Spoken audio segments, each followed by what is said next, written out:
That was okay.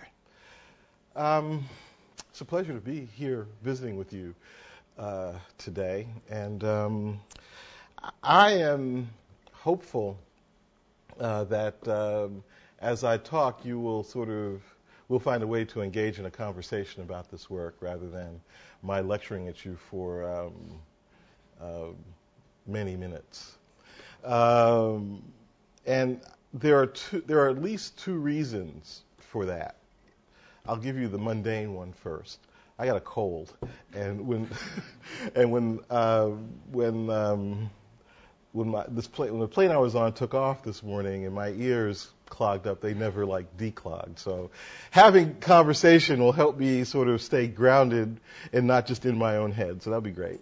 The second reason is that while I've been doing this work in this high school, actually it's not just I, but I'll tell you who my collaborators are shortly.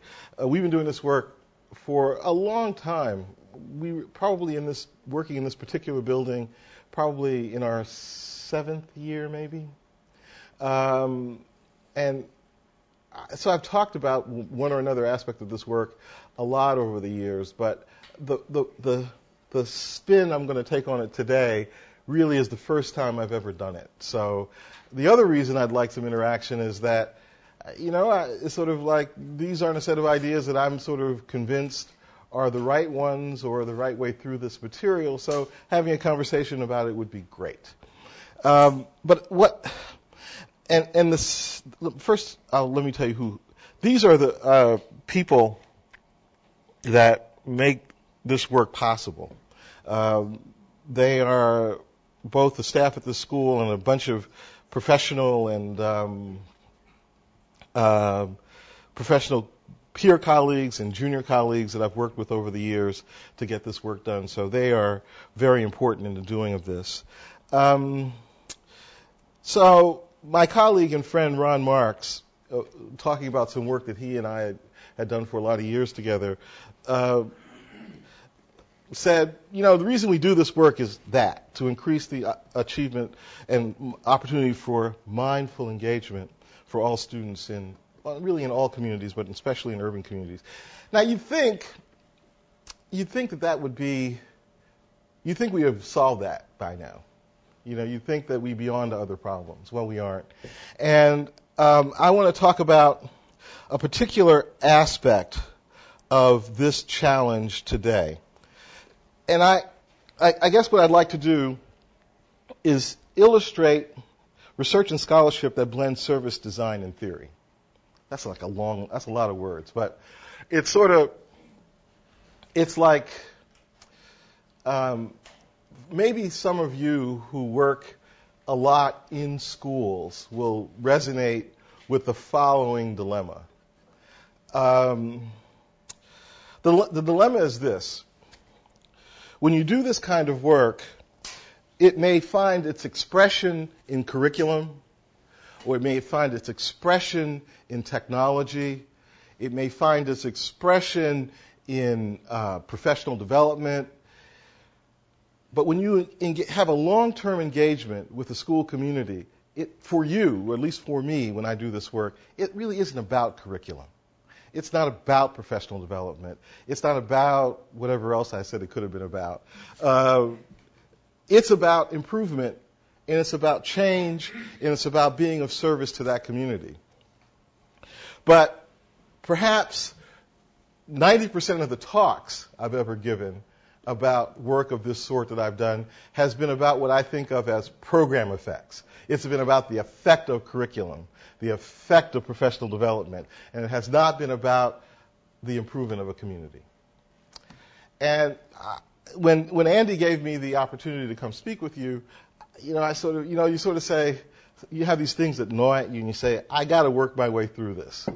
My wife calls it private issues becoming public troubles. So I decided that I was going to try to work through the connection of these.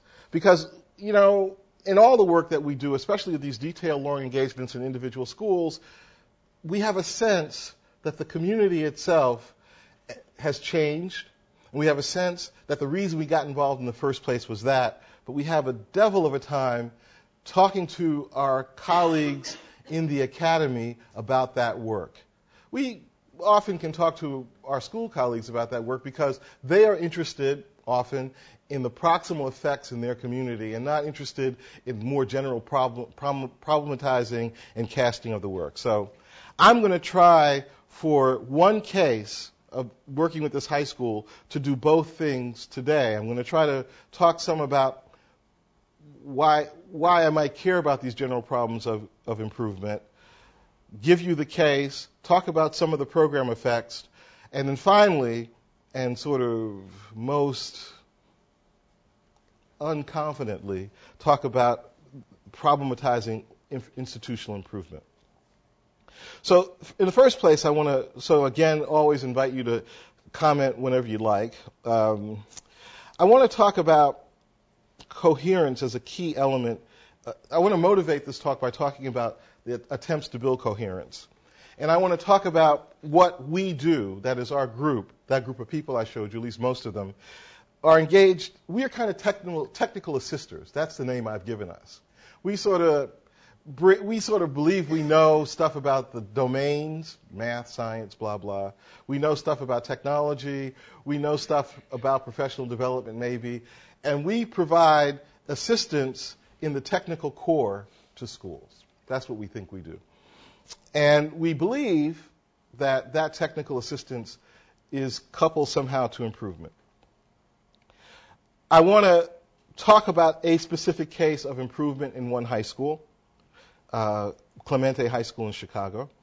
I want to first talk about program effects to suggest maybe that at the program level, we've helped to do some things that have improved perhaps some of the life chances of some of the kids in this building. I want to then problematize a little bit technical assistance. Try to get us to break it apart and try to understand how to sort of crawl inside of it and analyze it. To do that, I want to appeal to some ideas of Doug Engelbart. Some of you may know who he is. He's one of the great inventors, scholars, and others of our time. And if you don't know who he is and you'd like to know more, I'd be happy to tell you a little bit what little I know. And also appeal to the works for some younger scholars who took and applied some of his more recent ideas to education. And then I want to talk about, using that as a frame, talk about systemic change. That is, how this act of assistance causes an organization to improve, which for today's talk I want to separate from the more programmatic effects. Did kids get higher test scores? And finally, I want to have a few remarks about why this is hard, why it's rewarding, and we can have some conversations about whether in this conversation we made any progress. So that making it possible for mindful engagement for all kids is really hard to do. And I think it's hard to do in part because school structures themselves are a barrier. We as a community have relatively weak theories of change. And we underspecify the coupling of tools to desired change processes. So I've done over the years quite a lot of work in curriculum design and in particular in science. And as I said, I initially got into that business because I wanted schools to be better. But I have very weak theories about how curriculum as a carrier helps to induce organizational change. So that's what I mean when you have underspecified processes. So it's almost like when we originally got funding from the National Science Foundation to create the Lettuce Center, and we talked to people in Chicago and Detroit, and they said, well, we want you to work on curriculum. We said, well, okay. And we had this belief that it would carry the weight of change.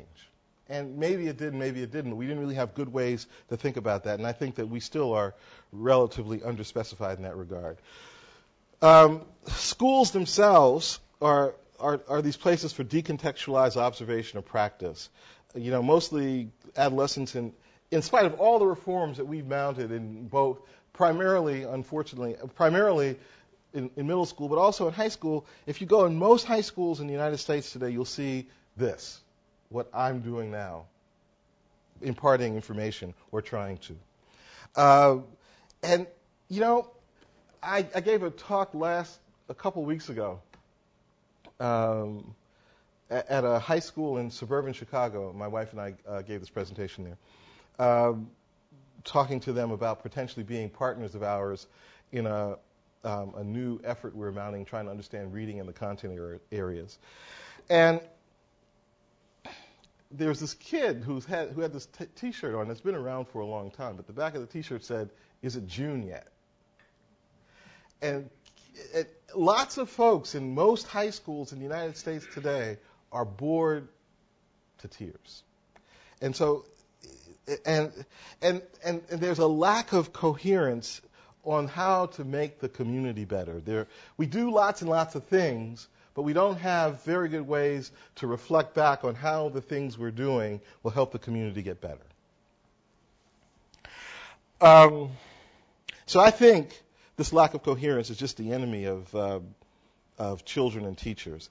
And I think this lack of coherence, to use the language of Jeff Pfeiffer and Bob Sutton, this lack of coherence is more about knowing how to do what we like to do rather than being about not having good ideas about what to do. They refer to it as the ignorant. They think we spend a lot of time on the ignorance-knowledge gap in their writing, and we should be spending more time on the knowing-doing gap. So to foreshadow a little bit about the work I'm going to tell you about in this high school was all about and is all about using small learning communities to help sponsor change. Now, you might think that when this work got started, we showed up in this school and said, you ought to have small learning communities. That wasn't the way it worked. They had them. They had the organizational structures in place to do small learning communities. The thing was, they didn't know what to do with them. They had meetings and other kind of structures put together for people to meet and talk, but they didn't talk about much of anything. And so coherence is about having common vision, shared beliefs, and concerted action, and having the structures to make that happen. So in some sense, the work of a technical assister is to try to help be a catalyst for coherence. And to return to the framing of this talk, I think for the most part, when I've talked about work of this sort, I've talked about the program effects, and I've not talked a whole lot about how we as technical assisters serve the catalytic function to help create or help make common vision come about, shared beliefs, and so forth. And the challenge of coherence is so hard, building coherence is so hard, because of what you see here in this slide, right? You sort of, and it's related to this idea of the knowing-doing gap. You have this amorphous thing, some sort of change, some sort of reform, and you can talk to multiple people in a community, and they all see it radically differently. I mean, and the work, in some sense, the work of being a change agent in a community is to try to figure out ways that help align people around a common community focus called a reform. So school organizations have useful knowledge, but that knowledge and insight is hidden in poor articulation. We don't say the right words to each other, and we always think that the thing we're being asked to do is the thing that we're already doing. My favorite example of this is because it's the thing I'll talk a lot about today. If you go to, and we started this work, we came with a commitment to do project-based activities in this high school. And we said, we're going to do projects together. And to a person, very able teachers and administrators say, oh, we already do that. And there's a sense in which they did, but there's a sense in which the way that their leadership, their principal in this case, and their technical assisters, us, wanted to engage in projects was different than what went on before. But we have a very hard time helping people to understand what a new sanctioned thing is by comparison to an older unsanctioned thing.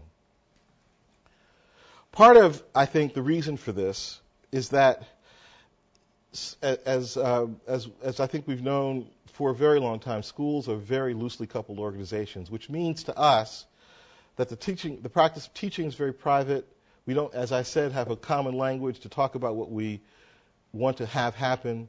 There is a disconnect between what we do in classrooms and other places and change in student learning. There is no plan for how adults should learn. Everybody in most American high schools almost all learning is equally valuable, and not enough time is spent on trying to figure out what learning we as a community should be engaged in. So the economy of adult learning is I do what I want to do. And rather than focus on ambitious instruction, we spend a lot of time trying to sort of keep problems to a minimum, and we sort of force ourselves to celebrate very minor episodes of understanding rather than continuous learning in a community. So the work of a technical assister, in some sense, if you have this list of problems, right, and you believe that you want to work on systemic effects, you want to be able to sort of, take any member of this list. What you'd like to do is have your activities take the private practice of teaching. You'd like to figure out a way to have your activities make teaching become a more public practice. Or you'd like to figure out a way to have your activities be catalytic of people talking the same way about instruction and so forth. So approaching this problem, you got to figure out, I think, our approach to this problem. You got to figure out things for people to do. You have to have a purposeful evolution of social practice. I mean, people like Etienne Wenger and his colleagues suggest that you got to have small community-based successes to grow to bigger ones. And so you got to pay purposeful attention to what people can do to figure out what you might be able to help them do. And if you care about, especially this problem, the private practice of teaching, you really have to figure out new ways for people to talk about their problems of practice.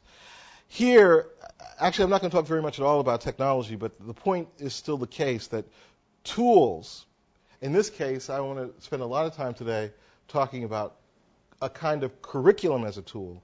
Tools, because can be a powerful catalyst. Why are tools a powerful catalyst? Tools are a powerful catalyst because all kinds of tools encourage a certain kind of doing. And it's, I think, the purposeful doing that causes people to work across organizations turn out to be catalytic of change. So approaching coherence through technical assistance. So if we're successful as technical assisters, we scaffold new forms of practice, introduce new tools, translate research, the research base in a way that focuses on school needs.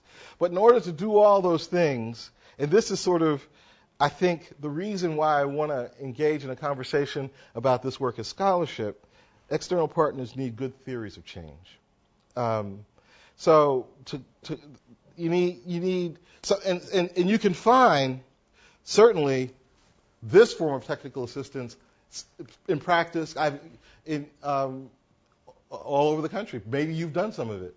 Maybe you've been a drop-in from the sky expert in your career. Maybe you have, as I have, found your personal silver bullet you wanted everybody to have. maybe you have worked in places where you have not had the desire or the opportunity to stay around long enough to see things really take root. I think that the idea of working over the long term with a school as a client organization involves understanding the spirit of what they want to do, working on solutions that localize, and hopefully I'll show you later how this localization process might take place. And you want to capitalize on the expertise that's there. And I think if you do these things, the solutions that you come to will have a chance of evolution in spite of change, which is, I think, the hard problem. I'm sure you have your own favorite stories, because I do, of schools and other organizations that have done amazing things, and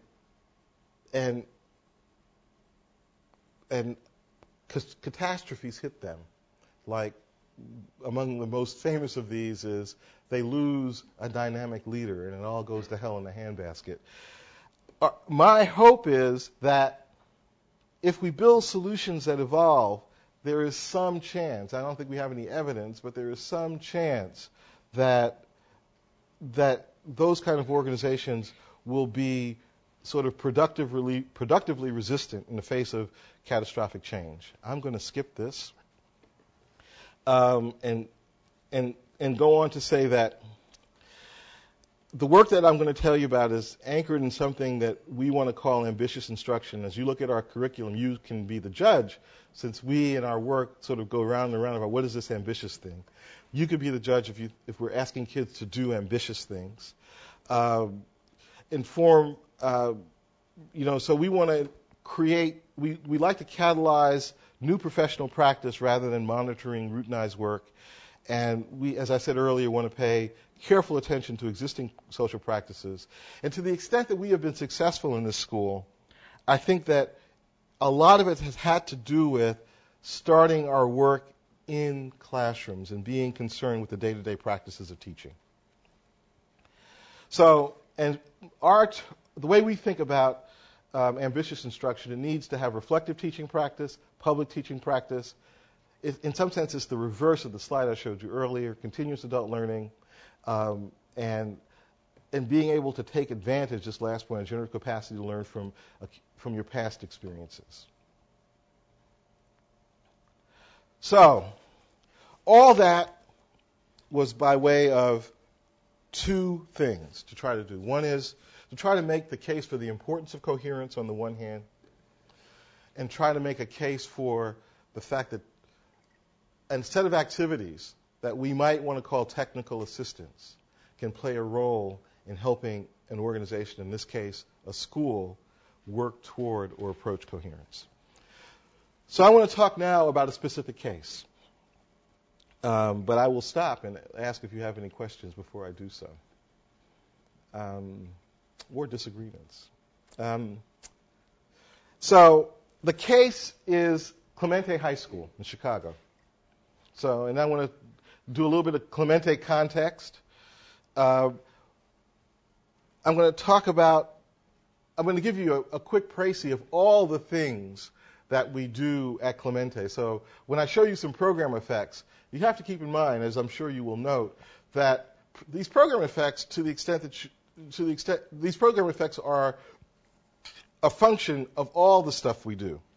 But I'm going to talk about project-based activities because from our view and our own accounting of our own time, it's the thing that we spend most of our time with teachers and students on.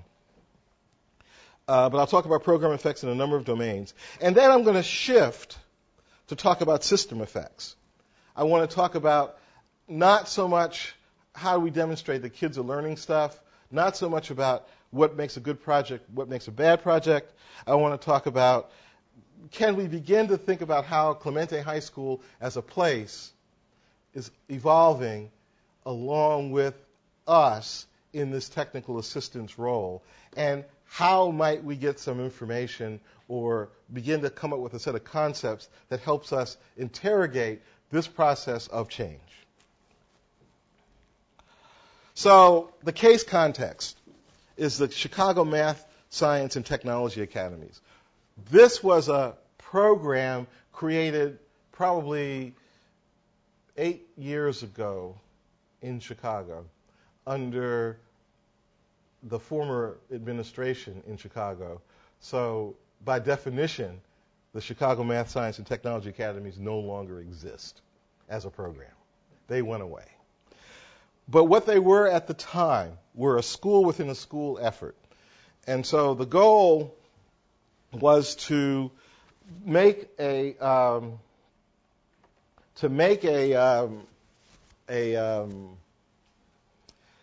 high functioning school where ambitious instruction went on within the context of a neighborhood high school.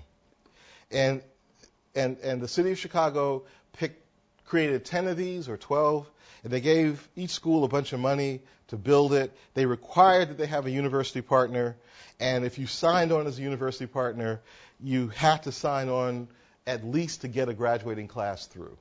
So it was, but the thing that's interesting to note here, the program went away before any graduating class could have happened. So when you talk to the principal of this school, I think I'll return to this in a later slide, but the theory, I should back up. The theory of action for this program was that the city, like many large cities, loses bunches of kids who are on the cusp.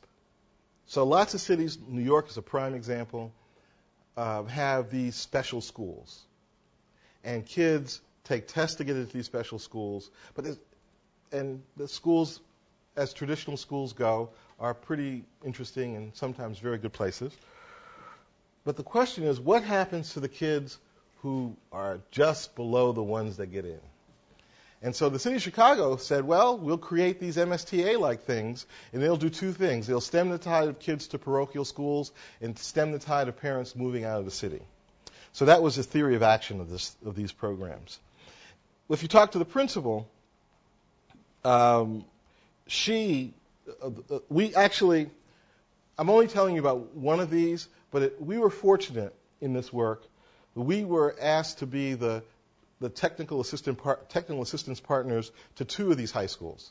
And we actually worked for the full 4 years with both of them. One of them we continue to work with, Clemente. The other one had a change in leadership, and we went away.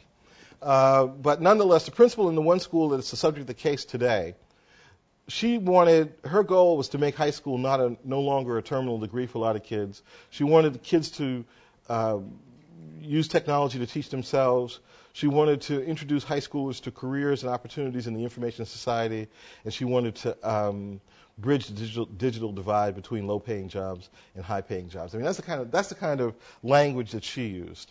So what we had was contrasting theories of action. On the district side, make a special school.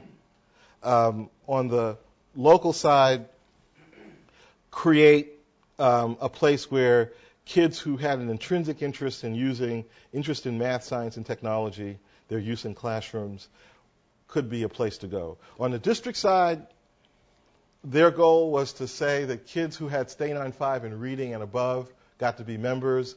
On the school side, the principal's prime goal was to say, her prime criteria was, if you and your parents are willing to sign a letter saying that you will work hard, you're in. So we got bunches of kids who were above Stay 9-5, but a whole group of them who were below.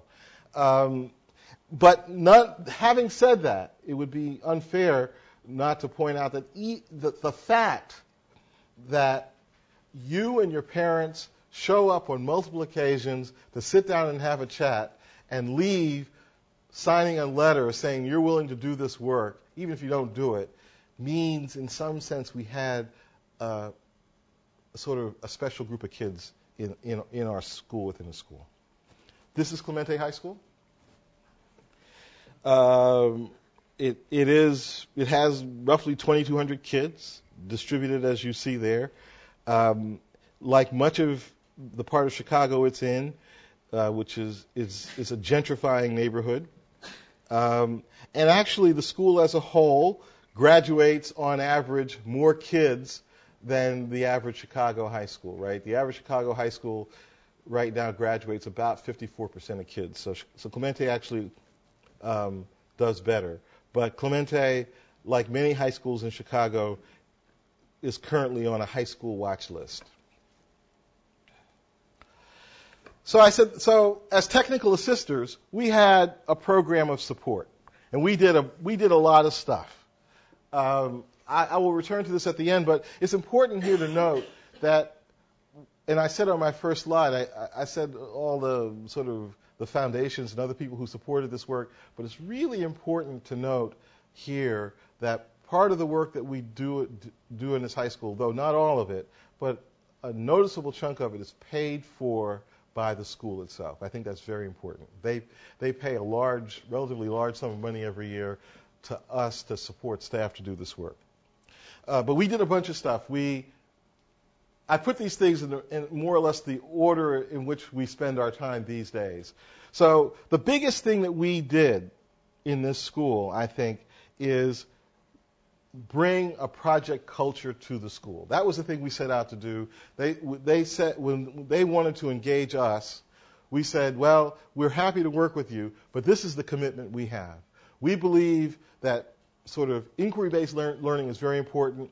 We believe that inquiry-based learning as it's expressed through project-based activities is important.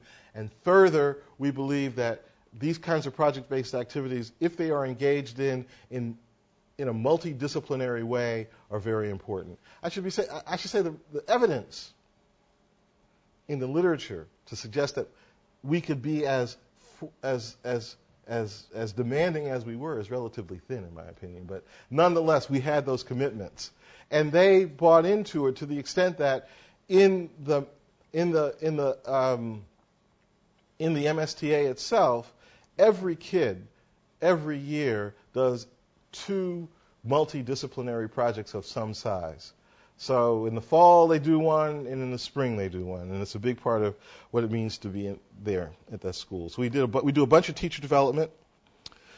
We do a bunch of extracurricular programs, including after-school technology enrichment. And when I say we do, what I mean by we do is that we help the staff do. That's what I mean. We do early college exposure. So part of this program for every year, kids either get visited by a bunch of college people, or in later years they go visit a bunch of area colleges. We spend time with the administrative and programming staff, helping to lessen the tyranny of the schedule in the building, and we do a lot. We've done, if I were giving this talk about this work several years ago, technology would be higher on the list. We do a lot of technology work in the building as well. So I want to, since projects are so important to this work and the arguments I want to make in the last third of the talk, I'll spend a little bit of time talking about project work itself and how we see it. We think that project work is great for content exposure, interactive pedagogy, and intellectual depth in assignments. So we've worked very hard to create environments where kids apply their knowledge, where they organize and interpret findings, and they communicate effectively to one another about what they're learning. Several examples. Actually, this Rivers example is a great example to stop and talk about this idea that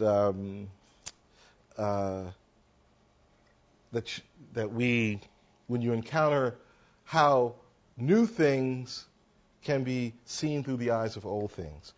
When we initially showed up in the school several years ago,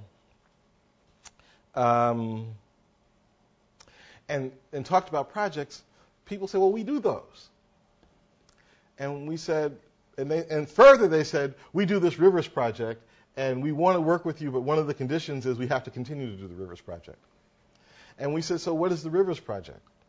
And initially the Rivers project was going to the river, literally.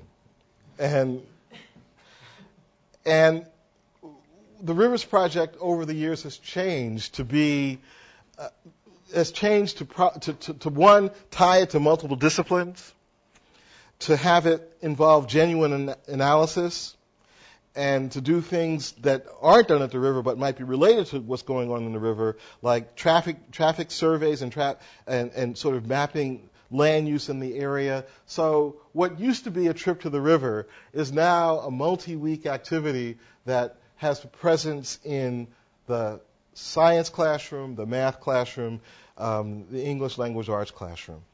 And it is the case that having done this for several years, staff now talk about the world of projects as a very different thing than they did when they initially engaged with us.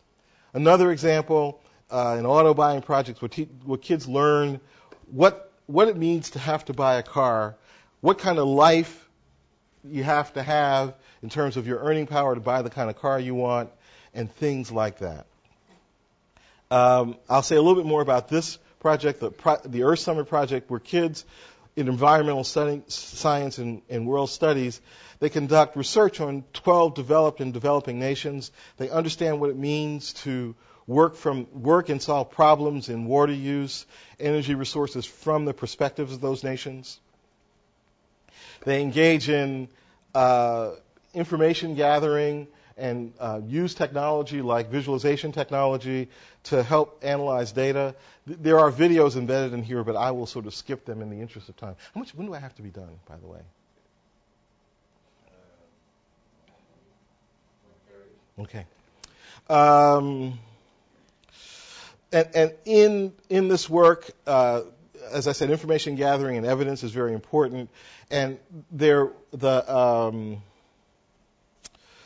and for lots of these projects and many others that I'm sure you have mounted, the idea of talk and presentation is incredibly important to evaluation. So here, one of their teachers talks a little bit about that. But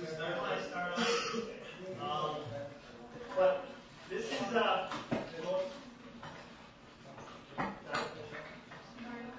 is the most important element to your final grade for this class. You're going to get a real sense of how well you understand scientific evidence, how well you articulate the ideas, comprehend the concepts involved, show the causation and correlation. And we're going to do this through dialogue. I have some examples of students talking about their data and explaining their results to other students. And one of the important things about this work in a whole wide range of projects is just not teachers who are audience for this. Kids are audience for one another's work. When you said bleaching, you said some of the fish or whatever going to swim away because it's going to get too hot. How high is the water going to get? Will it affect people? Well, yeah, it's going to affect us since most of the aquatic animals are dying. We're not going to have enough food since it's going to get hot in the water. And India's also going to have drought, so it's going to affect us. So they rely on the fish. Fish and the crops that they grow. So I'm going to so what I've tried to show in those brief snippets is one, our focus on bringing a project-based culture to this school in this one strand of the school called the Math, Science, Technology Academy. And also, I spent a little bit of time on the family of programmatic interventions we engaged in. So I'm going to take a couple of minutes to show you some largely quantitative results on student learning that we think are largely coupled to projects, but in reality are coupled to the family of programmatic supports that we engaged in. So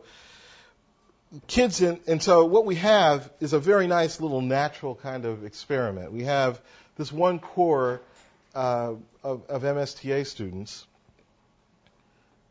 and a natural contrast set are their peers elsewhere in the building. And so among the most pronounced effects we've seen over the years of doing this work is that kids get almost a year's worth of increase in things like test scores for a year's worth of effort.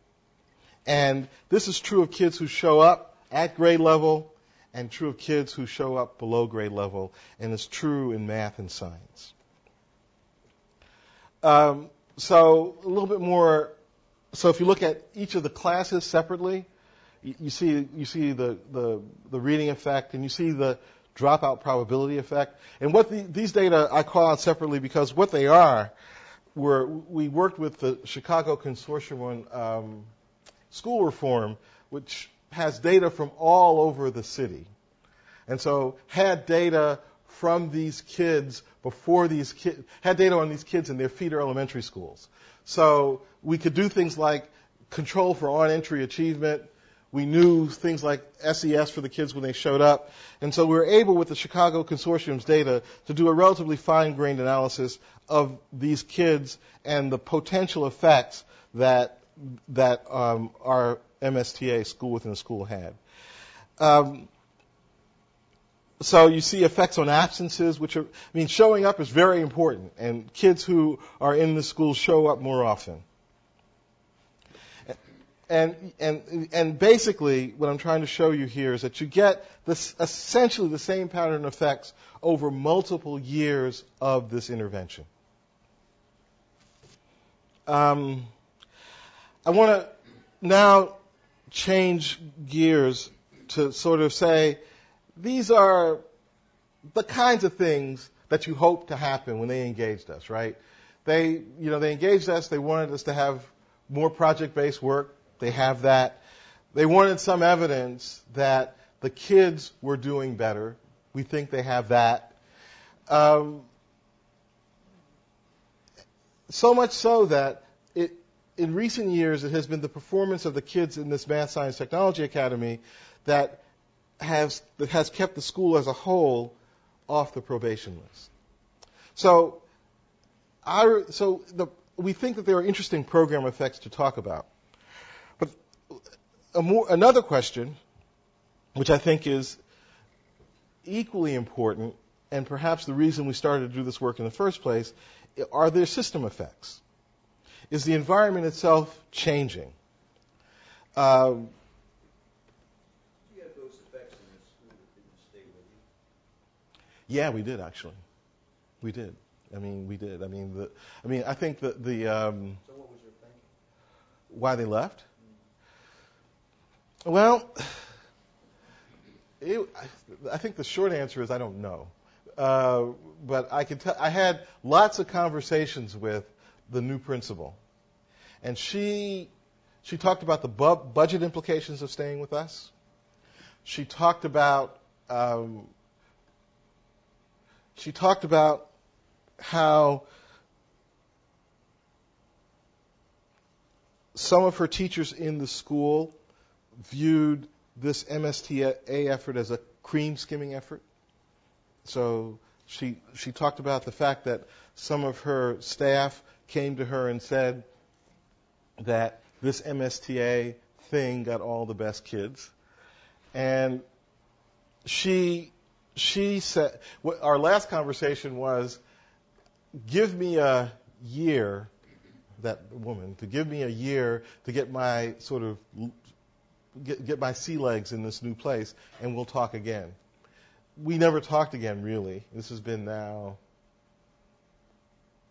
3 years, maybe. But she's also not in the building anymore. She's no longer the principal. So I don't know in a lot of detail what the answer was, but the short answer, did we get the same degree of effects in both schools? Yeah, they were slightly stronger at Clemente High School, but it was the same pattern of results. Absolutely the same. And she knew those results. But as I'll talk about actually in the next series of slides, in these two organizations, one thing that was very, very different was, first at Clemente, it was to sustain leadership. It didn't change. And second, there was a lot more talk across the organization about what was going on in the school, within the school, in the small school.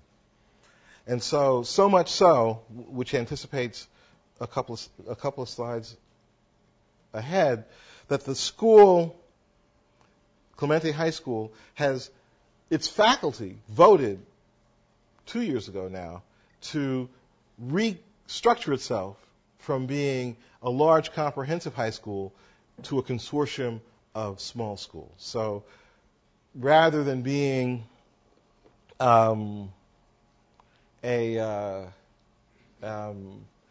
of an MSTA with a bunch of other schools not particularly coherently organized, they voted to reconceptualize themselves as a consortium of small schools.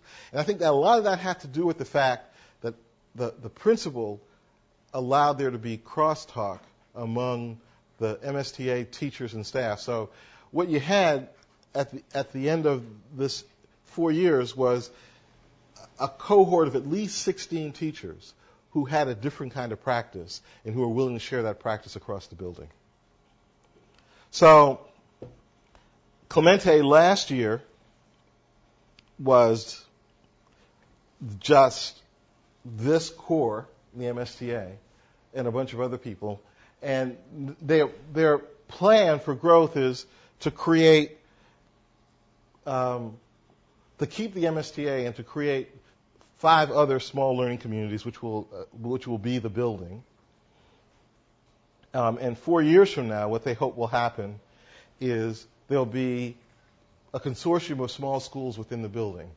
And what they intend to do, their plan is to have, unlike many small school efforts, they want to keep their one principal and have 6 lead teacher sorts of people who will lead each of the individual small school efforts.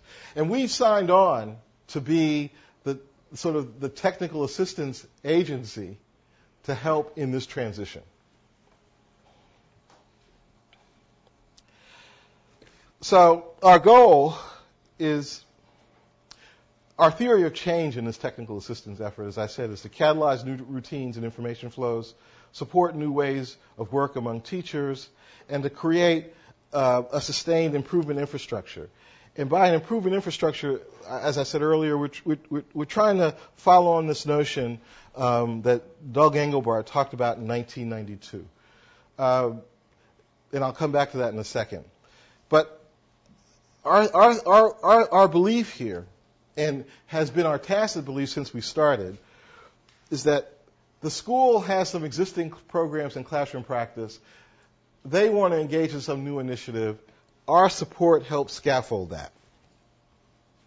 And we hope over time our support becomes less important and the school develops the independence to do the work it needs to do. One important bit of evidence that this is possible, our staff doing this work for now 6 years is essentially the same size. So whenever we started, we had essentially 4 core staff to work with each of the major discipline areas. And when we started that work, our staff felt like that was the most that they could ever do. And by the end of 4 years, those same staff were working with a cohort of 16 teachers, and now essentially the same staff with a little bit more graduate student assistants are working across the building. So one theory about how they are able to do that, especially within the context of the MSTA itself, is that a lot of the work that we used to do is now done by teachers and others in the building, so a kind of development of independence. To build on the ideas of Doug Engelbart in this context, Doug Engelbart sort of breaks up the world of an organization in 3 big chunks. The core organization activity, the activity and structures to support this level A thing. So a way to think about that are the meetings and other things that we convene, the kind of convenings and other things that are meant to support the act of teaching and learning. And then a level C, the activities and structures meant to improve level B work. So the time we have to reflect and think about ways to build better structures that ultimately will support teaching and learning. So he breaks up the world of organizational infrastructures into these three big chunks. Some colleagues, Laura Stokes and Mark St. John, in analysis of the National Writing Project, took Engelbart's ideas and recast them to think about educational infrastructures. So in that world, in our world, classrooms are the core activity of the institution. The infrastructure is sort of the school leadership, administrative convening, patterns of assessment, and things like that. And the improvement infrastructure are leadership networks and the reflective activities of the organization to improve the infrastructure. So the question that we've been asking ourselves of late is, can we begin to get some evidence that our activities, or can we, if not get rock solid evidence, can we conceptualize what we know in ways that help us understand how we are catalytic of activities that may exist at each of these levels separately, or catalytic of ways that we cause ideas to travel from classrooms to the education infrastructure to the improvement infrastructure, and perhaps the other way. So that's the kind of question we've been trying to figure out how to ask ourselves. So I want to sort of talk about the idea of catalyzing capacity in this place with project-based curricula, because of all the things that we do, project-based curricula are sort of where we put our biggest bet. So first thing I'd like to do is try to think about this idea of catalyzing capacity through the lens of project-based curricula. So clearly, project-based curricula is a catalyst at level A to improve classroom teaching and learning. And we have, I think, a little bit of evidence that this set of activities plus others may have done that.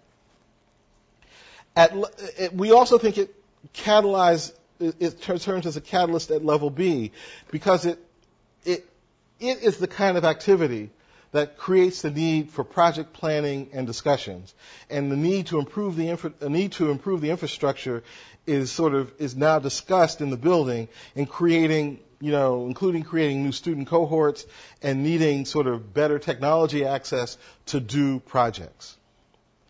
And at level C, teachers make suggestions for improving the patterns of convening so that they can work on projects even better.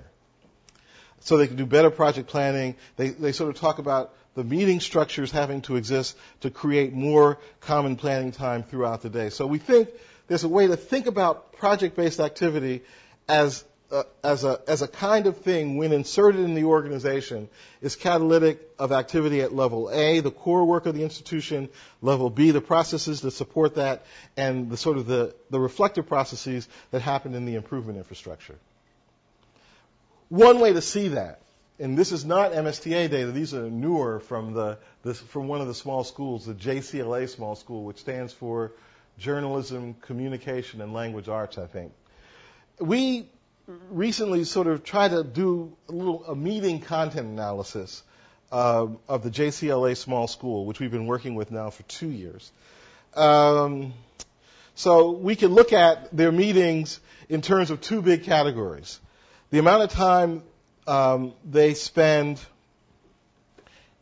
in talking about the administrative running of the JCLA, and the amount of time they spend on curriculum and instruction issues.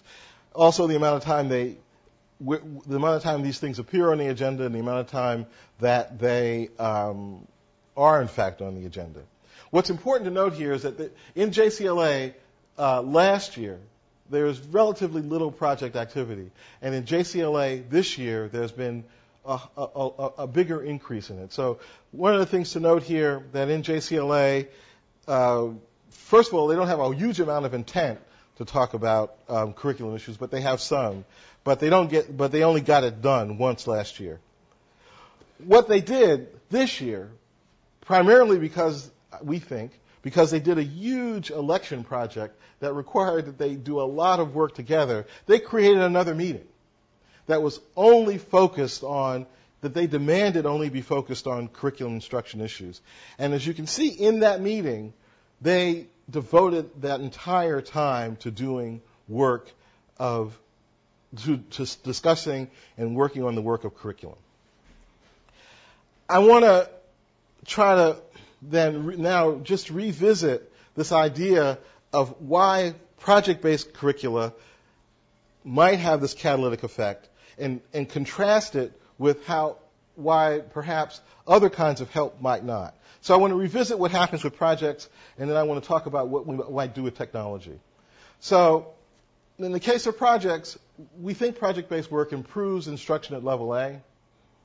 And we think that teachers see this as part of their responsibility, that is, improving instruction. So there's a strong link to what they do in their meetings, in their convenings.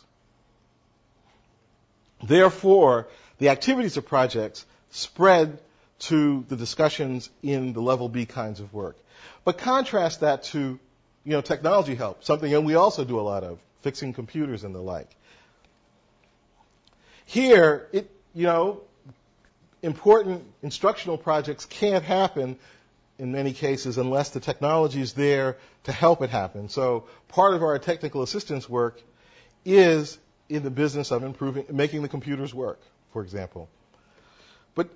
But we don't think that teachers see that work as part of their core responsibility. So there is a very, very weak link between level A and level B. And discussions of how to keep technology up and running or the kinds of things you need to do to make your projects go with technology rarely, if ever, travels in their meeting commentary, rarely travels through their meeting commentary. So the point here is that as technical assisters, we do all kinds of stuff. But we think that there may be some productive analysis in trying to understand which of the many things we do as technical assisters has this kind of traction sort of in being generative in the organization. And we believe, at least from the case of projects by contrast to technical support, and an example I don't have here, but I was talking to Rogers and others earlier about.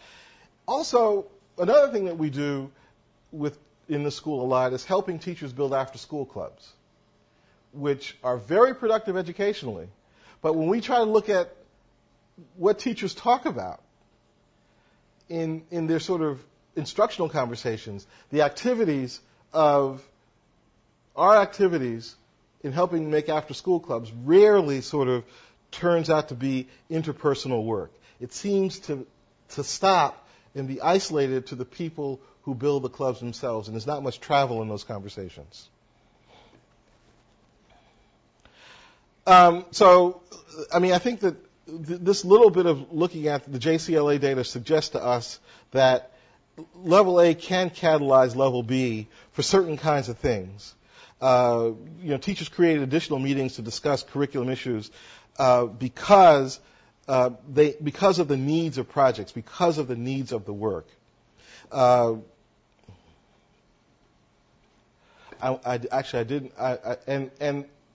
And the small school teachers also spend time in sort of meta-reflection and talking about how the level B activities need to be different, how the convening structure needs to be different to make it possible for projects to go on.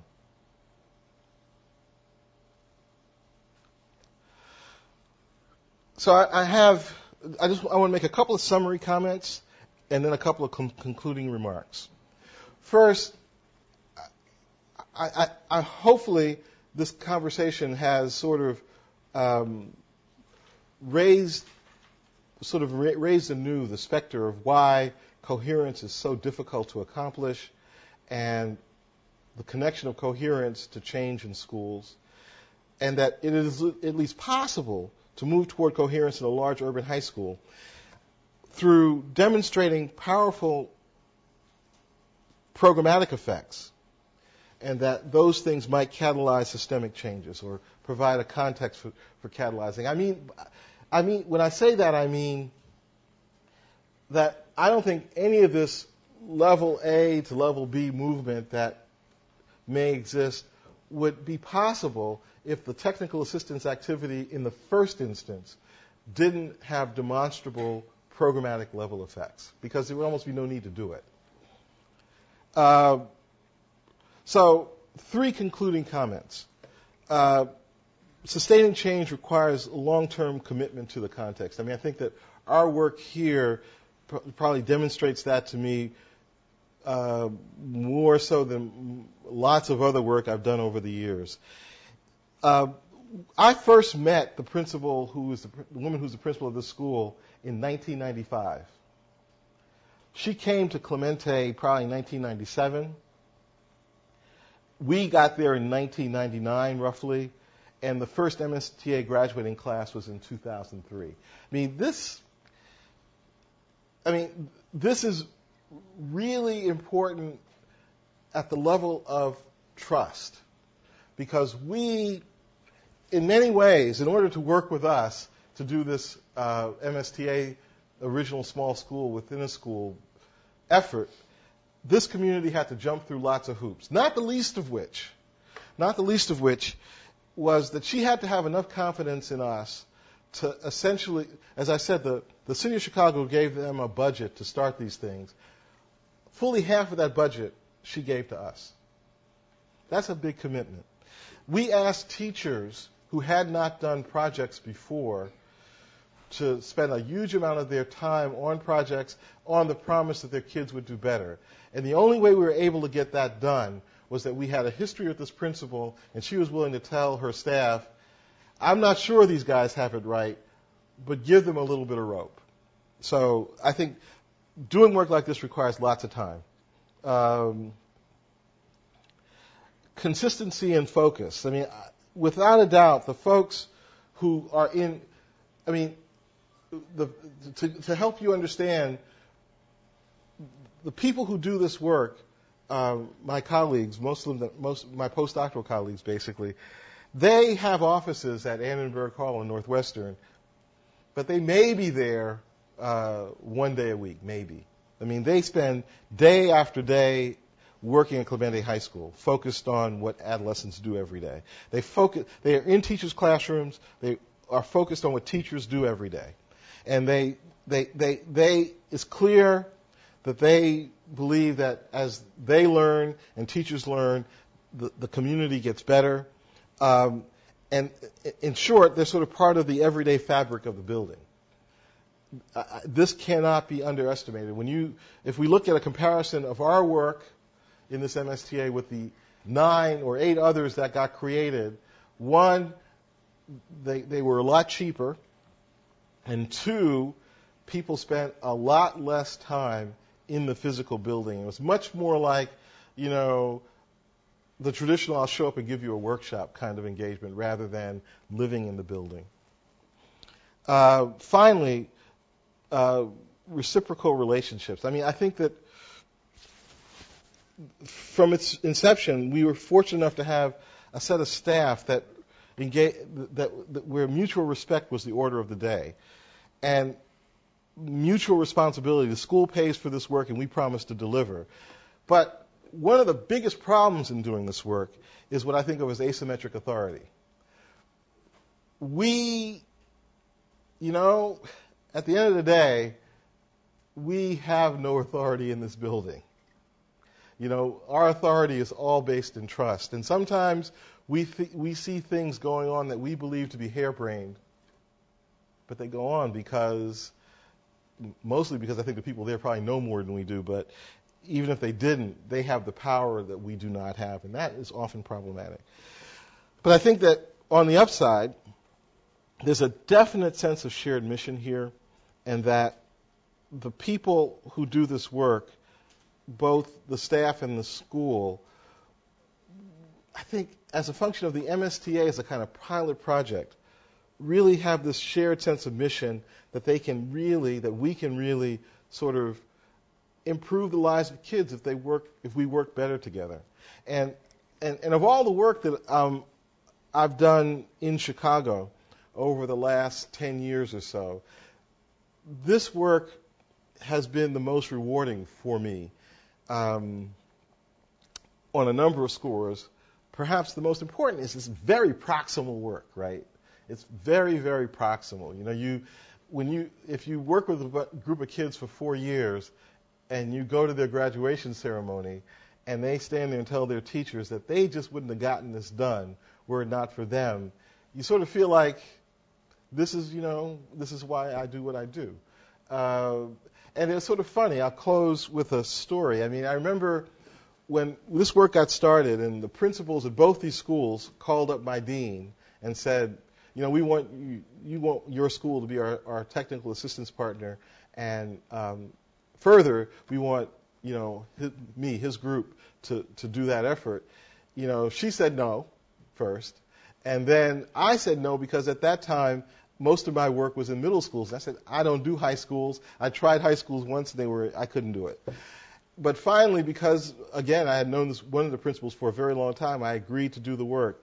And it was, one of the best decisions I've ever made. Now, the real question going forward for us, so I'll stop where I started, is that we're pretty convinced that by trying very hard and having the application of several smart people, because in many ways having 4 content area experts in a building every day, you ought to get something right.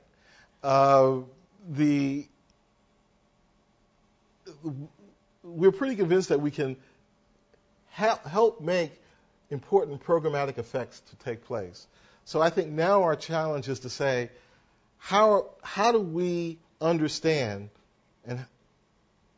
our systemic effects on the organization, and how do we understand them in a way that we can make it public to other people and perhaps provide traction so that when people try this work in the future, they can get to systemic effects quicker. Thank you.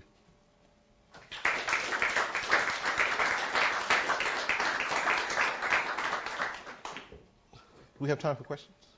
Since you didn't interrupt me, I just sort of blathered on for 90 minutes. Feel free if they have to take off, but you would have questions, I think. Louis, would you talk a little bit about time scale? I mean, it's implicit, but how long before you started to get some traction in what you're doing,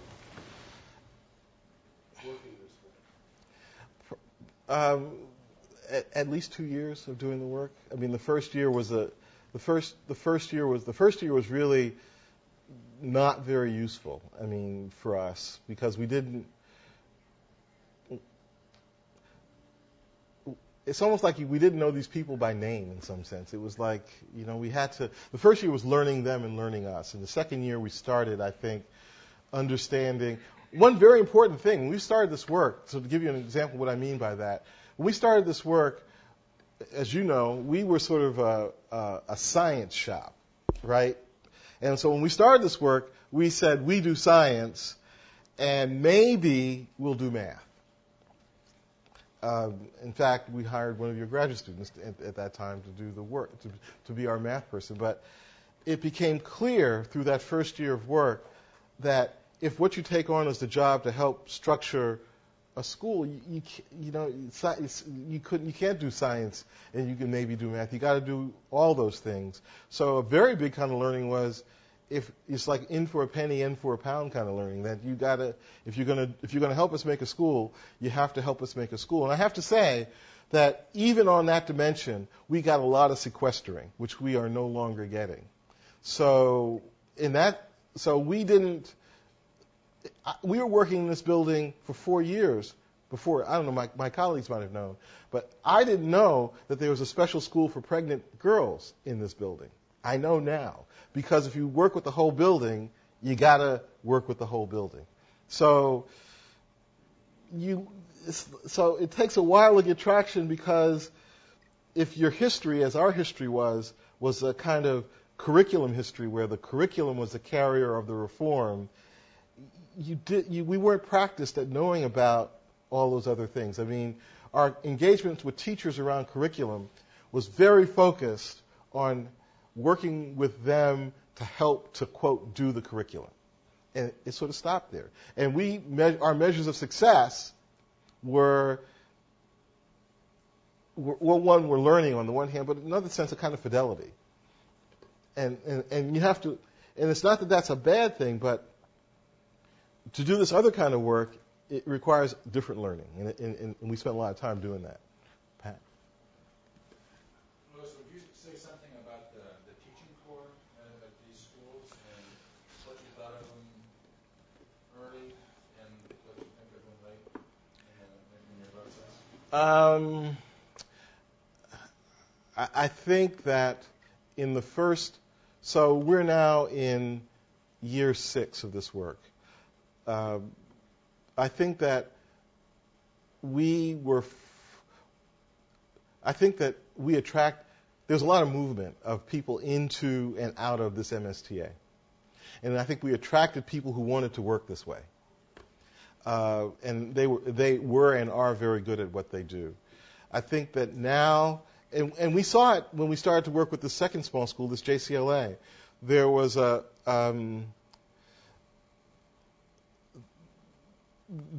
we had more people who did not naturally gravitate to this form of work.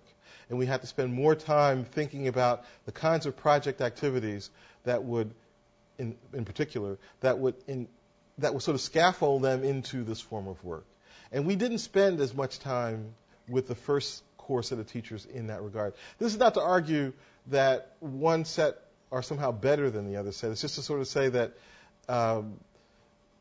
we were lucky to get a bunch of people who wanted to do technology, who wanted to do projects, who were enamored by the notions, and were willing to put up with us. And I guess we also probably had a bunch of people who the principal recommended to us. And that luxury is slowly going away when you work with a whole building. I don't know if that's the kind of question you were asking. Well, yes, it was. But I'd like to ask a quick follow-up. And that is, in terms of the transportability of your model, do you think that that's an essential ingredient, that you have to go someplace and then attract the teachers that want to work the way that you can support them? I think that it was a big help, even though they didn't know what to do at small learning communities when we started there. It was a big help that they had them, and the way this school works, she runs it by consensus, and it was a big help that they had voted to have them, and it was a big help that the section of the school we worked in had voted to have block scheduling, and it is now a big help that the others have voted to have that as well. Do I think? I think that if the model, if you will, if there is a model here, the aspect of the model that says we got to start with people where we find them would still work. Whether or not we were able to do this kind of thing, I don't know. I mean, and I think the more important, I'm coming to believe that the more important work to do is to understand what activities really sort of carry the weight of change. So I believe that there are other forms of implementation of reform that could make that clearly can make schools better. And I think the important kind of understanding that we have to work toward is to say, well, if say I'm going to embrace direct instruction, okay, and my job is to help have direct instruction take root. You might ask the question, for it to take root, what kinds of vehicles do you have to create shared work among the staff? So I think some of the systemic questions would be the same, even in light of a radically different kind of pedagogical reform. I have a question about, for lack of a better word, different levels of outcomes that you were thinking about. Because what you talked most about today was the link between the kind of curricular efforts that you made and the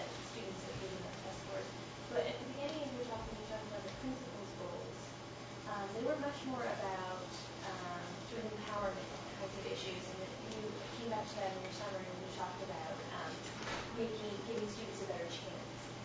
It sounded like from your overview, you were doing things that would address those goals, like back-to-school programs, things like that. And I wondered how you were thinking about those kinds of agenda issues, like giving kids a sense of themselves as mathematics learners, or people who can be successful. I feel like, actually, I think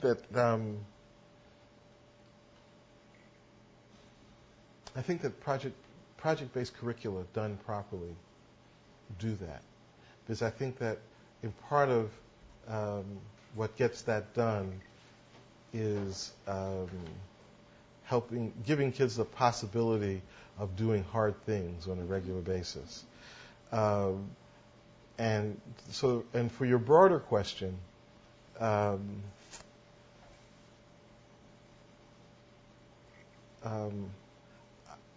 think that having kids engage in projects, and by projects I just don't mean things that are centered in classrooms, but I mean large, complex, consequential things that have indeterminate answers really help kids with a sense, to give them a sense of themselves. And I think that, so I think that our curricular activities at that level, creating a space to do hard work, helps create a sense of self. And my favorite term in this regard, our new senator, Barack Obama, gave a commencement address at a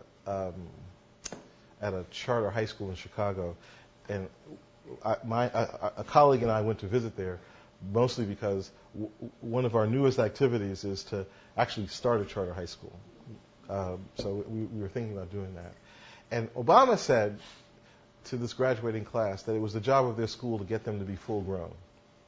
And I like his term full grown, because I think that on the sort of instructional side, what you want to do is understand how activities of instruction push kids to be full grown.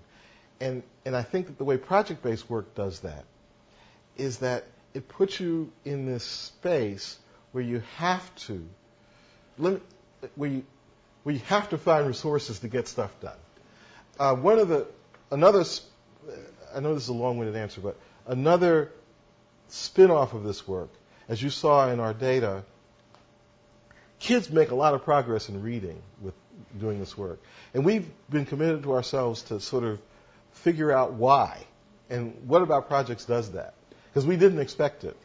And one of the things that we believe to be true is that you can go in lots of high school classrooms, and you can go in high school classrooms at Clemente, or at least and you'll find teachers reading to kids. But when kids are engaged in project-based activities, you almost never see that. So what happens is that they read for themselves, or they find somebody to work with that can read with them. And what does this have to do with being full grown? Well, that's what full grown people have to do. They got to find. And so I think that, so my short answer to your question is that I believe that all the things on this list, including the after-school clubs, contribute. But my current belief is that projects contribute more. And I think they contribute more because they provide this place where kids do things that are genuinely hard for them, and they got to find resources to get it done. And they have a bunch of adults who care about that. Whereas in their after-school work, they usually only have one adult that cares about that. I think we better say enough for questions. There's a little reception out here, and you can probably catch those one-on-one. Thank you.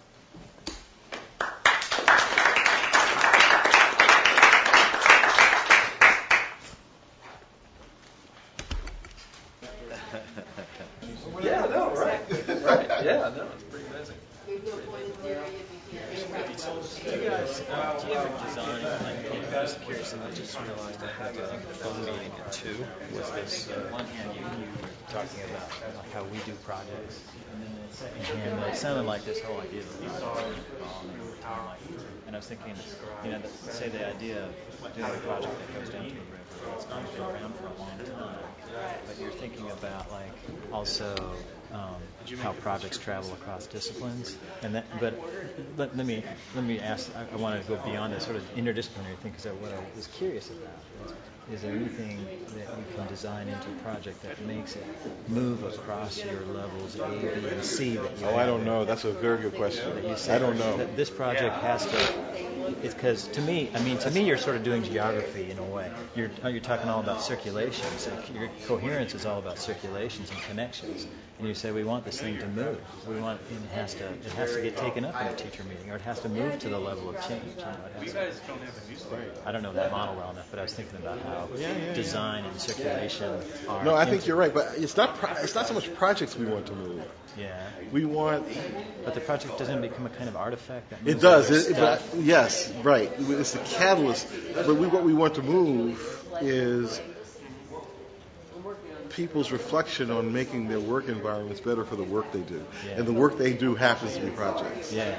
You see, it's a subtle difference. Yeah. Projects are the vehicle. Yeah. But it's the ability to be reflective about your work environment so you can do whatever the work is better. Absolutely. But you could end up with concrete artifacts in the end, but no reflection. Right. But at the same time, there's a presence there that's important. Right. The project presence. So I was curious about that circulation.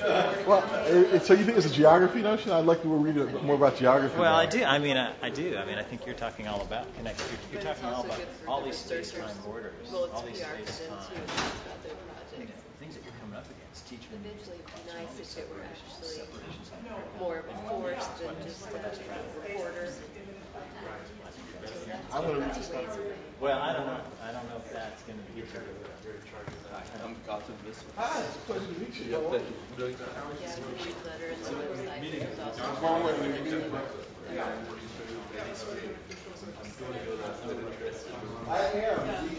I am. I'd like to talk to you about that. Sure. This is Kadira. Hi. It's a pleasure to meet you. Looking forward to meeting you tomorrow. She works with us. She's a research coordinator, runs studies at schools for us. Excellent. We had this, I'll tell you tomorrow. We wrote this grant that included Betty's brain. Oh, you did? But we had to take it out because we didn't have enough money. Oh, is that right? But I'll tell you about the project, which we're still interested in doing at that level. Sure, we could go. Okay. So I'm looking forward to our conversation. Yeah. I really enjoyed your talk. Thank you very much. When John and others, John Bransford and others, so they had the schools for thought. Very interesting. Against all of the same things, we came to the same conclusions. So. Well, that gives me some confidence. Yeah. Oh, very much. I don't know if you have time to talk about it at all while you're here. I'd like to. I know some about schools for thought, but I've never really talked to people who are really.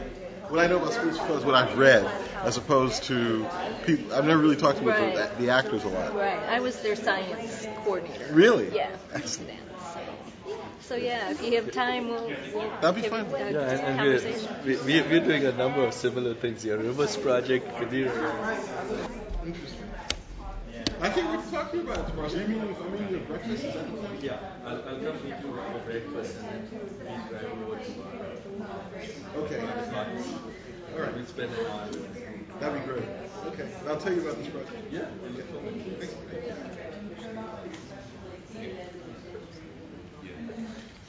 Yeah. I know people go on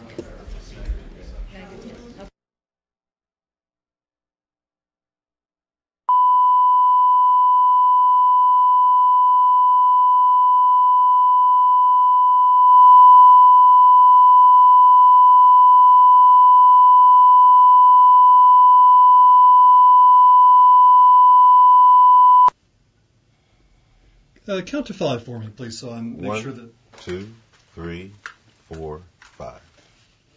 I have some questions that I asked Andy Porter to help me with, so that's a good thing. Okay. So we've got, in fact, let me do this.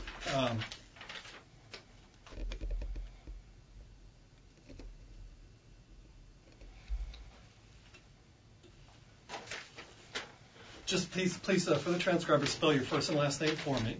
Louis, L-O-U-I-S, Gomez, G-O-M-E-Z. And your title is? I'm a professor of learning sciences and computer science at Northwestern University. Okay. This is Andy's questions. Learning sciences is a new and evolving term. Why did we need a new term to describe? Was there an identity crisis? Why did we need this new term? I think that in part there were and are a diverse set of scholars who care about problems in learning, understanding how to support it better, recognizing when it's productive, and these scholars have come from several disciplines, including psychology, education, computer science, and I think that there was a perception, and is a perception, that many of the traditional organizational structures within schools of education and in universities fail to capture the set of interests that these people have and their particular perspectives on studying and supporting learning. And some of them believe that creating a new organizational home might support their interest and their and the sorts of work they like to do together a bit better. What does it include and what does it exclude? I think that that question of inclusion and exclusion varies some by collections of scholars at various universities.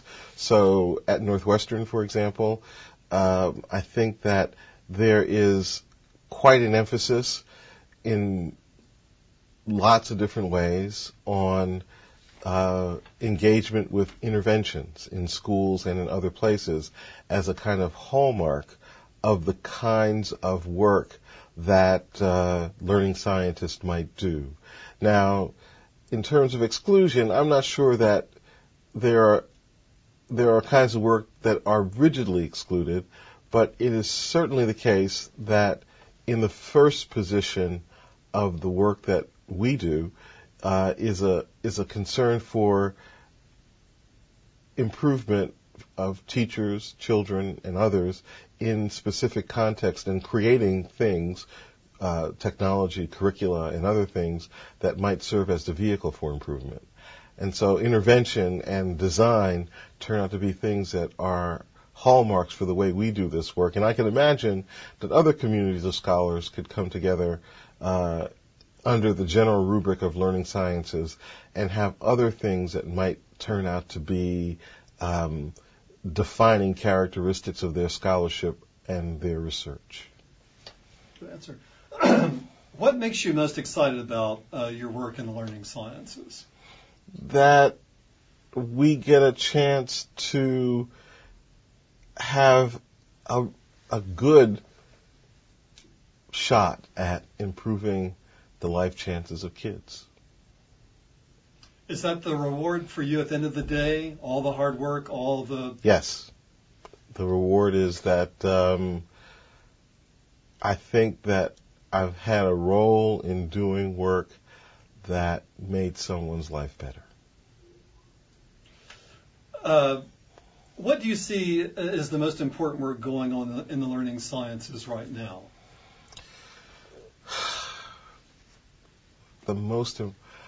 I think that among the most important things that learning scientists around the country are doing are starting to understand how our social understanding of cognition, our symbolic understanding of cognition can be thought about within the same frameworks and applied to the design of useful tools for people. So I think that people are designing technologies that pay careful attention to how learners interact, and at the same time pay careful attention to what we know about how people learn in cognitive ways. So I think that among the most important things going on is a kind of merging of